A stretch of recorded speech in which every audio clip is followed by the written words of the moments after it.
हनुमान जी नाम सुनते ही पवित्रता और विश्वास से मन भर जाता है। ऐसा नाम जो डर सामने आने पर सबसे पहले अनायास ही निकल जाता है और फिर डर भी गायब हो जाता है।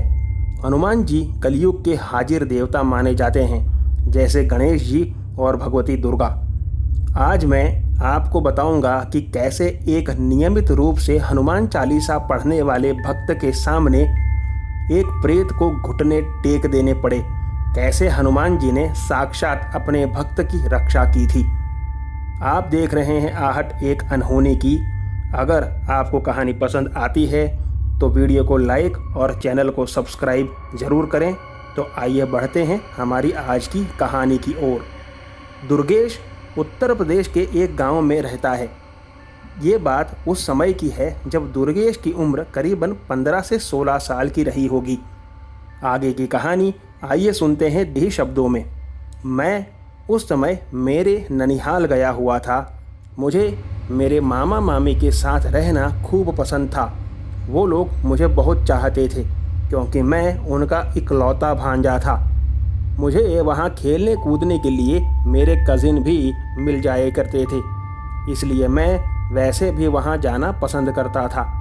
गर्मी की छुट्टियाँ शुरू हो गई थी और मैं छुट्टियाँ होते ही मम्मी के साथ ननिहाल पहुँच गया था। एक दिन मामा जी को अचानक ही शहर जाना पड़ा और वो 3 से 4 दिन बाद आने वाले थे। उसी दिन शाम को नाना जी की तबीयत बिल्कुल ख़राब हो गई। मामी ने घर पर रखी दवाइयाँ नाना जी को खिलाई, उससे उन्हें तत्काल आराम भी हो गया। लेकिन आधी रात के समय फिर से नाना जी की तबीयत बिल्कुल बिगड़ गई। मम्मी ने मुझे तुरंत गांव के डॉक्टर के घर भेजा। जब मैं वहां पहुंचा तो पता चला कि डॉक्टर भी शहर गए हुए हैं और दूसरे दिन लौट कर आने वाले हैं। अब दूसरे गांव जाकर के वहां से डॉक्टर को लाने के लिए मामी ने मुझे कहा, लेकिन वो साथ साथ में डर भी रहे थे क्योंकि रात के समय वो रास्ता गांव के बड़े बुजुर्ग भी नहीं लेते थे। वो बरसों से एक भूतहा रास्ता माना जाता था।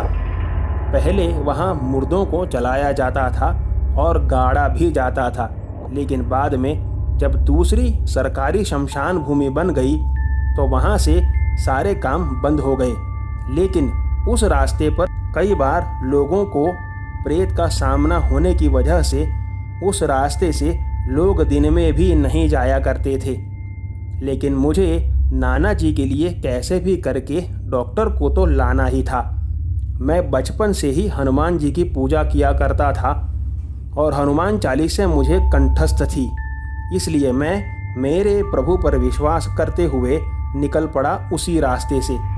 जब मैं उस रास्ते में अंदर घुसा ही था कि साइकिल एकदम से भारी हो गई, जैसे साइकिल पर कोई बहुत बड़ा वजन आ गया हो। खड़े होकर पैडल मारने पर भी साइकिल आगे नहीं बढ़ रही थी और तभी साइकिल का टायर भी फट गया। मैं नीचे उतरकर साइकिल पकड़कर चलाने लगा। उस वक्त किसी के फुसफुसाने की आवाज़ आई, अब तो यहाँ से बचकर नहीं जा सकता, तुझे अब यहीं रहना है। मैंने कहा, कौन है, सामने आओ। बड़े जोरों से हंसने की आवाज़ गूंजने लगी चारों ओर और एक भयंकर आवाज़ आई जिसने मुझसे कहा कि अगर सामने आ गया तो तेरे प्राण अभी ही निकल जाएंगे।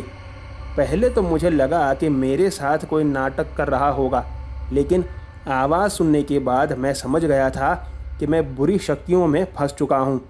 मैंने तुरंत हनुमान चालीसा पढ़ना शुरू कर दिया।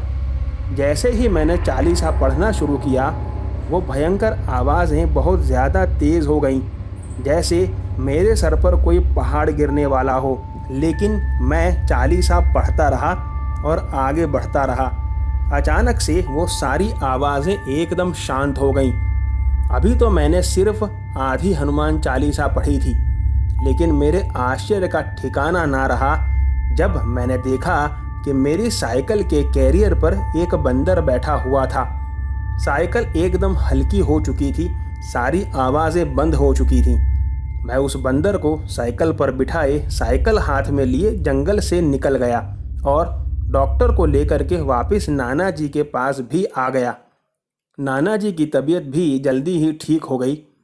उस दिन का अनुभव मेरे जीवन का यादगार अनुभव था, जिसने मेरे अंदर हनुमान जी के प्रति मेरा लगाव और बढ़ा दिया था। अगर आप भी हनुमान भक्त हैं तो कमेंट बॉक्स में जय श्री राम जरूर लिखें।